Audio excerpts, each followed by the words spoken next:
السلام علیکم ورحمۃ اللہ وبرکاتہ۔ آج ہم روح اشکم ناول کی 15 ایپیسوڈ سٹارٹ کرنے والے ہیں۔ دل نے اس کی باتوں پر ایمان لانے کی ضد کی تھی، مگر وہ تلخ حقیقتوں سے روشنا لڑکی کس حوصلے سے یقین کرتی۔ ایشال نے کچھ بھی کہے بغیر رخ پھیر دیا تھا۔ ویسے ایک راز کی بات بتاؤں؟ ذرا سے آگے کو جھکتے ابتسام نے سرگوشی کی تھی۔ جی بتائیں، مجھے آپ کے بلڈوزر میرا مطلب ہے باڈی بلڈر بھائی سے ڈر لگتا ہے، سو آپ بے فکر ہیں، مجھے اپنی ہڈیاں توڑوانے کا ذرا سا بھی شوق نہیں ہے، یقین دلانے والے انداز میں کہتے ہوئے پھر سے پیچھے ہوا تھا۔ میرے بھائی ایشال؟ وہ مزید کچھ بولتی، اپنی نام کی پکار سنتے اس نے اپنے عقب میں دیکھا جہاں عائشہ کھڑی تھی۔ یار میں نے تمہیں بھیجا تھا، جاؤ معافی مانگ کر آؤ۔ تم لگتا ہے ساری ہسٹری بتانے لگ گئی ہو، اس کے کان میں گھستے سرگوشی کی تھی۔ ابتسام ذرا سا رخ پھیر کے کھڑا ہو گیا تھا، مگر کان ان کی طرف ہی تھے۔ ہاں میں نے معافی مانگ لی ہے، اب سب ٹھیک ہے۔ وہ کھلکھلائی تھی، خوشی کی چمک اس کی آنکھوں میں ابھری تھی۔ لمحے کو ابتسام چودھری اس کی آنکھوں میں دیکھتا رہ گیا۔ ایکچولی میں بتانے آئی تھی، تمہارا ڈرائیور آیا تمہیں لینے کے لیے۔ اوکے تو میں چلتی ہوں، کل ملاقات ہوگی، اللہ حافظ۔ ایشال کے جملے پر وہ ہوش میں آیا تھا، اس سے پہلے وہ اس کی طرف مڑتی۔ ابتسام نے نظروں کا زاویہ بدلا تھا۔ فی امان اللہ محترمہ۔ وہ کچھ کہتی، ابتسام نے الوداعی کلمات کہے تھے۔ ایشال سر ہلاتی عائشہ کے سنگ وہاں سے نکلی تھی۔ کیا ڈھونڈ رہی ہو ایشال؟ اتنی دیر سے اپنے بیگ میں غصہ دے کر عائشہ نے سوال کیا تھا۔ عائشہ میری فیوریٹ حجاب پہ نہیں مل رہی، یہیں تو رکھی تھی، وہ بول رہی جب دھیان دوسری طرف ہونے کی وجہ سے سامنے سے آتی ہستی سے اس کا کندھے نے رگڑ کھائی تھی۔ Are you blind? دیکھ کر نہیں چل سکتی کیا؟ اس کی بازو کو دبوچے وہ ایشال کے منہ پہ دھاڑی تھی۔ ایشال سمیت عائشہ بھی اپنی جگہ پر سن ہوئی تھی۔ سوری، وہ میرا دھیان نہیں تھا سامنے۔ بلڈی پارسا۔ اس کی بات مکمل ہونے سے پہلے ہی وریشا ہنکار بھرتی پاؤں پٹاختے وہاں سے واک آؤٹ کر گئی تھی۔ آنسو پیتی ایشال نے چہرہ جھکایا تھا۔ اٹس اوکے ایشال، یہ امیر باپ کی بگڑی اولادیں ایسی ہوتی ہیں، اللہ اسے ہدایت دے۔ تم جاؤ، ڈرائیور ویٹ کر رہا ہوگا۔ اسے بھیجتے عائشہ خود بھی باہر نکل گئی تھی۔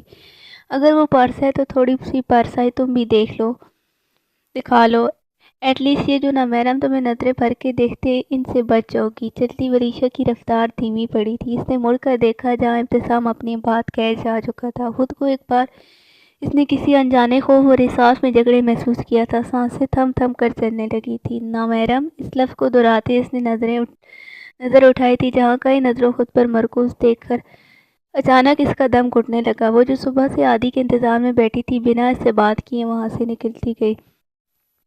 2 گھنٹے میں مہندی کا رنگ کتنا گہرا آیا نا؟ گہرا کیوں نہیں آتا بھائی سفیان؟ صحیح مجھے جیسا شور مل رہا ہے، اور یہ دیکھو یہ لال جوڑا اور یہ چوڑیاں کتنی جچ رہی ہیں تمہارے ان خوبصورت ہاتھوں۔ تیسری لڑکی نے بھی لقمہ دیا۔ ماننا پڑے گا آئینہ شہزادی والی قسمت لکھوا کر آئی ہے۔ شہزادی، اس نے انکار بھرا تھا۔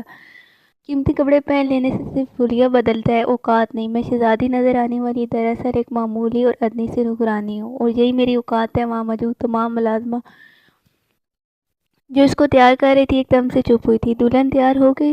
ان سب کے ساتھ اینا نے بھی پیچھے مڑ کر دیکھا جہاں ملکہ بیگم نفیس سی ساڑی میں ملوث خوبصورت سی مسکراہٹ ہونٹوں پہ سجائے دروازے میں کھڑی تھی۔ تم سب بیٹھ جاؤ کہ کام دیکھو، کہے کے مطابق وہ سب وہاں سے نکلتی چلی گئی۔ ساڑی کا پلو سنبھالتے وہ اس کے قریب آ رکی۔ پوچھنے کی کیا ضرورت تھی، خوشی تو ان کے چہرے سے ہی پھوٹ رہی تھی۔ سفیان شاہ آ چکا ہے، رخصتی کا ٹائم ہو گیا، بچے سب تمہارا انتظار کر رہے ہیں۔ ٹھہر ٹھہر کر بولتی وہ بغور اس کو دیکھ رہی تھی۔ مجھے ڈر لگ رہا ہے بی جان۔ ان کے ہاتھوں کو اپنے سرد پڑتے ہاتھوں میں تھامے وہ روسانی ہوئی تھی۔ وہ محرم ہے تمہارا اینا، اس سے ڈرنے کی کوئی ضرورت نہیں، اور مجھے یقین ہے تم صبر اور اپنی محبت سے سفیان شاہ کو بدل دو گی۔ محبت لفظ پر وہ اٹکی تھی۔ تو کیا وہ جانتی تھی؟ اینا نے سوچ کو جھٹلاتے ان کی طرف دیکھا تھا جو چہرے پر شفیق سی مسکراہٹ سچائے اسی دیکھ رہی تھی۔ سچی محبت سب بدل دیتی ہے بچے، اور جب محبت سچی ہو جائے تو وہ بھلائی نہیں جا سکتی بی جان۔ اس نے گہرا طنز کیا تھا۔ بی جان کے چہرے پر چھائی ساری مسکراہٹیں پل میں غائب ہوئی تھی۔ وہ مر چکی ہے اینا، اب تم بیوی ہو سفیان کی، اٹل لہجے میں کہا تھا، مگر وہ آج بھی ان کے دل میں زندہ ہے بی جان، اور جو لوگ دل میں بس جاتے ہیں وہ نکالے نہیں نکلتے۔ آنسو قطرہ قطرہ کر کے ہاتھوں پہ گر رہے تھے۔ اینا نے دھندلائی نظروں سے آئینے میں اپنا عکس دیکھا تھا۔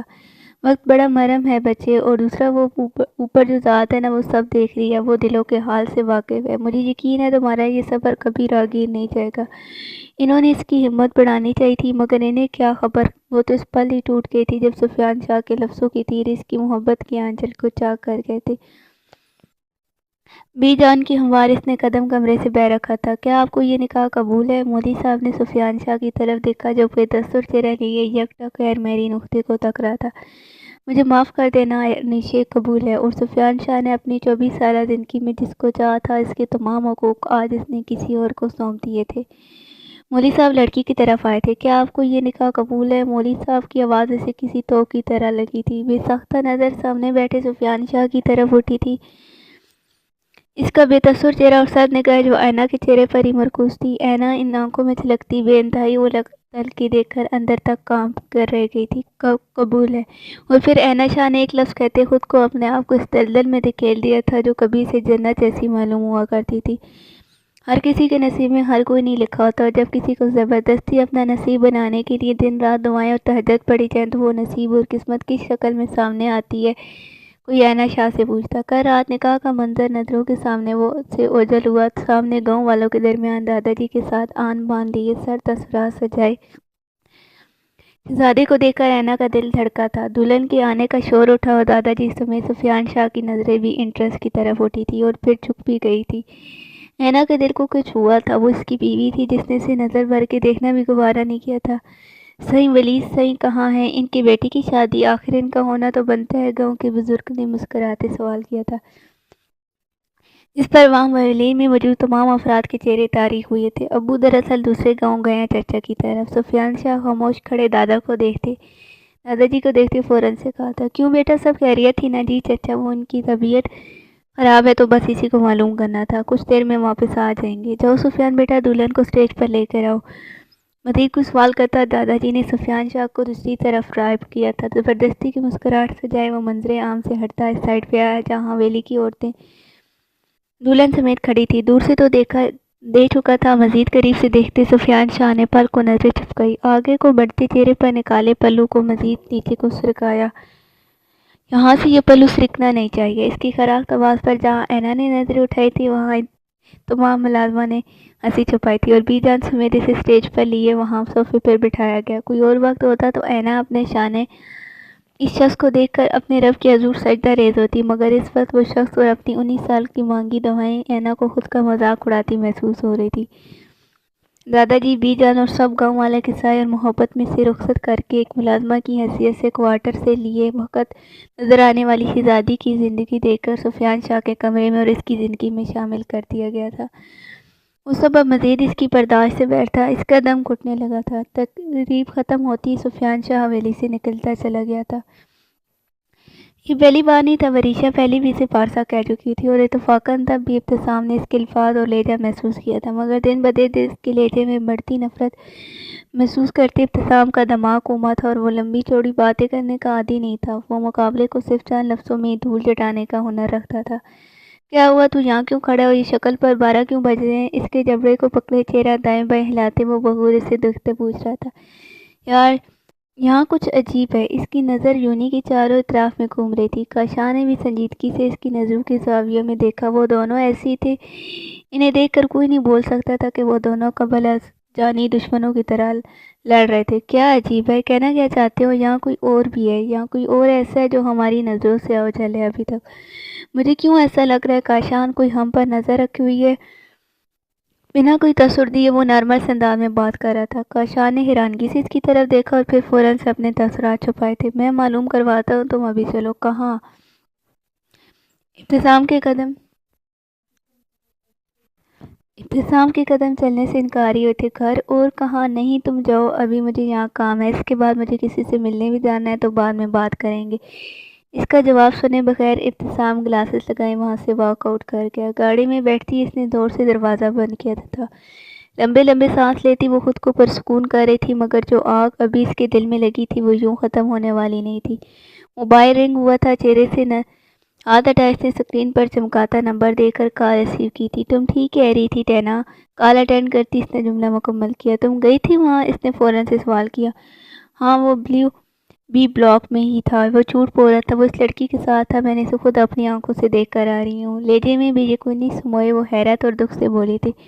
کام ڈاؤن وریشا، آج ایسے لڑکے ایسی ہوتے ہیں، آج تمہارے ساتھ ہو کل کسی اور کے ساتھ۔ مجھے تمہاری بہت فکر ہو رہی ہے، جیسے تمہیں بتایا تم غصے میں وہاں سے چلے گئی، کوئی بات بھی نہیں سنی۔ تم ٹھیک ہو؟ کافی دیر جواب نہ ملنے پر ٹینا کا لہجہ سوالیہ ہوا تھا۔ ٹھیک ہوں، پلس جا رہی ہوں، بعد میں بات ہوگی، اس کی قیمت تمہیں چکانی پڑے گی یاد ارسلان۔ تم ہوگے تو ٹائم پاس، مگر رشید سلطان ٹائم پاس نہیں ہے۔ موبائل ڈیش بورڈ پہ مارتے اس نے زن سے گاڑی بگائی تھی۔ اسے گھر آئے آدھا گھنٹہ گزر چکا تھا، وہ اپنے کمرے سے باہر نہیں آئی۔ انہیں فکر لائق ہوئی تھی، اس کی خیریت معلوم کرنے کی خاطر وہ کھانے کی ٹرے سجائے اس کے کمرے میں گئی تھی۔ کیسی ہے میری بچی؟ کھانے کی ٹرے ٹیبل پہ رکھتے وہ اس کے سامنے آ کے بیٹھی تھی۔ اس کی میٹھی سی آواز پر عائشال نے جھٹ سے آنکھیں کھولی، چہرے پہ رکھا کشن اٹھائے وہ خود بھی اٹھ کے بیٹھی تھی۔ السلام علیکم حسنہ، میں ٹھیک ہوں، آپ کیسی ہیں؟ وعلیکم السلام بچے، میں تو آپ کے سامنے ہی ہوں، مگر آپ اداس کیوں ہیں؟ اسے حیرت ہوئی تھی۔ میں اداس ہوں؟ آپ کو کیسے معلوم ہوا؟ میں آپ کی ماں نہیں ہوں بچے، مگر بیٹیوں کی طرح پالا ہے۔ آپ جانتی ہیں کب میری بچی اداس ہوتی ہے؟ اس کے ہاتھوں کو اپنے جھڑیوں زد ہاتھوں میں تھامے شفقت بھرے لہجے میں کہا تھا۔ مجھے مما کی یاد آ رہی ہے حسنہ بھی، مجھے بہت یاد آ رہی ہے۔ ان کی اداسی آنسوؤں میں بدلی تھی۔ اسے یوں روتا دیکھ کر حسنہ بھی افسرد ہوئی تھی۔ روئی نہیں، حسنہ بھی نے اس کے آنسو صاف کیے تھے۔ مجھے بتائے میں ایسا کیا کروں کہ میری بیٹی خوش ہو جائے؟ مجھے اپنی گود میں سر رکھنے دیں، مجھے وہ احساس چاہیے جو کبھی مجھے مما کی آغوش میں محسوس ہوتا تھا۔ روتی آنکھوں سے انہیں دیکھتی وہ حسنہ بھی کو بھی رلا گئی۔ ان کے پاس جواب میں بولنے کو الفاظ نہیں تھی۔ روتی شال کو اپنی سینے سے لگائے اس کا سر اپنی گود میں رکھا تھا۔ کتنی لمحے خاموشی کے نظر ہوئے تھے جب اشال نے کمرے میں پھیلے سکوت کو توڑا تھا۔ حسنہ بھی ایک بات کا جواب دیں گی آپ؟ جی بچے ضرور، اس کے بعد سلاتے وہ ہلکی سی آواز میں بولی تھی۔ بھی کیا پردہ کرنے والی، خود کو چھپا کر رکھنے والی لڑکیاں چال باز ہوتی ہیں؟ نہیں میرے بچے، خود کو چھپا کر رکھنے والی لڑکیاں دراصل اپنے اللہ پاک اور اس کے رسول پاک صلی اللہ علیہ وسلم کی حکم کی پیروی کرتی ہیں، وہ ہرگز چال باز نہیں ہوتی۔ تو دنیا انہیں پارسا کیوں کہتی ہے؟ کٹی کٹی سی آواز میں پھر سے سوال کیا تھا۔ اشال آپ سے کسی نے کچھ کہا ہے کیا بچے؟ انہیں اشال کی اداسی کی وجہ سمجھ آ رہی تھی۔ بی جان بھی جواب دینا، ان کا سوال نظر انداز کیے وہ بزرد ہوئی تھی۔ وہ پارسا نہیں ہوتی، وہ باحیا اور پاک دامن لڑکیاں ہوتی ہیں جنہیں اللہ پردے کی توفیق بخشتا ہے۔ بچے، ہر لڑکی کے نصیب میں یہ پوشیدگی نہیں آتی۔ بعض اس دنیا کی رنگینیوں میں کھو کر اپنے اللہ اور اس کے فرمان کو فراموش کر دیتی ہیں اور اپنے اور اللہ اور اس دین سے دور ہو جاتی ہیں، اور کچھ آپ جیسی ہوتی ہیں جو اپنے اللہ کے حکم کی پیروی کرتی ہیں، خود کو محفوظ اور پاک دامن رکھتی ہیں۔ مگر بھی یہ دنیا کسی حال میں نہیں بخشتی۔ اس دنیا میں کوئی شے ظاہر رہے گی تو انسان اس کی طلب میں لگ جائے گا، وہیں دوسری طرف جب کوئی شے پوشیدہ رہے گی تو انسان اس کی پوشیدگی ظاہر کرنے میں ڈٹ جاتا ہے۔ مطلب وہ انسان کسی حال میں خوش کیوں نہیں ہوتا؟ جب ایک شے پوشیدہ ہے تو اسے رہنے دیں، اسے بے نقاب کرنے کی خواہش کیوں کرتی ہے یہ دنیا؟ اور جب کچھ لوگ یہ نہیں کر پاتے تو وہ اس شے کو کوسنے لگتے ہیں، آوازیں کستے، بہتان تراشی کرتے ہیں۔ وہ شے لفظ کو یقیناً خود سے آغاز کر رہی تھی۔ حسنہ بھی نے افسردگی سے اپنی آغوش میں لیٹی انسان سے پری کو دیکھا۔ وہ کوئی جواب دیتی اس سے پہلے بھاری مردانہ آواز نے اپنی طرف ریب کیا تھا۔ یہ دنیا محض دنیا ہے، یہاں سب چلتا ہے، ہوتا ہے۔ ہم اگر اس دنیا کی فکر کریں تو اپنے اللہ سے دور ہو جائیں گے، کیونکہ جہاں اس دنیا میں اچھائی ہو گئی وہیں برائی بھی پائی جائے گی۔ میرے رسول صلی اللہ علیہ وسلم کا فرمان ہے پری، حضرت ابو ذر رضی اللہ تعالیٰ سے روایت ہے، انہوں نے کہا رسول صلی اللہ علیہ وسلم نے فرمایا، کوئی آدمی کسی دوسرے آدمی پر فاسق ہونے کا الزام نہیں لگاتا، مگر یہ الزام خود اسی پر لوٹ کر آتا ہے، مگر اس کا ساتھی ویسا نہ ہو۔ بے شک بھائی، ذرا سا مسکراتی وہ سیدھی ہو کر بیٹھی تھی، سر پہ دوپٹہ اوڑا، دوپٹہ مزید سیٹ کیا تھا۔ ارشان شاہ مسکراتے بیڈ کے قریب آیا۔ زندگی میں جہاں اچھے لوگ ملے وہیں برے لوگوں سے واسطہ پڑے گا، مگر حالات جیسے بھی ہوں ہمیں اللہ پر کامل یقین رکھنا ہے، وہ ہر شے پر قادر ہے، وہی عزت دینے والا ہے۔ کسی کی زبان سے نکلا ایک لفظ ہماری عزت اور ذلت کا فیصلہ نہیں کر سکتے، یہ سب صرف اس ذات کے حوالے ہے، وہ جسے چاہے عزت دے، جسے چاہے ذلت دے۔ کیا کوئی اتنا صابر کیسے ہو سکتا ہے؟ ارشان شاہ کی باتیں سنتے اشان سوچنے پر مجبور ہوئی تھی۔ بے شک بیٹے، جیتی رہو، ہمیشہ خوش رہو۔ حسنہ بھی اس کی باتیں سنتی مسکرائی تھی۔ مجھے پتہ چلا میری پری اداس ہے، اسے گمسم سی بیٹھی اشال کی طرف دیکھا تھا۔ پہلے تھی اب نہیں ہوں الحمدللہ۔ ارشان شاہ کی باتیں اور حسنہ بھائی کے کہے جملے نے اس کو نیا اصلاح دیا تھا، ہمت دی تھی۔ یہ دنیا کسی حال میں خوش نہیں ہو سکتی، تو اس سے بہتر ہے نا کہ ہم اپنے اللہ کو خوش کریں۔ دل پر پڑا بوجھ اور طبیعت میں چھائی سستی اڑان چھوئی تھی۔ چلے میں کھانا لگاتی ہوں، آپ دونوں آ جائیں اکٹھا کھانا کھاتے ہیں۔ اس کے بدلتے موڈ کو دیکھ کر وہ دونوں خوش ہوئے تھے۔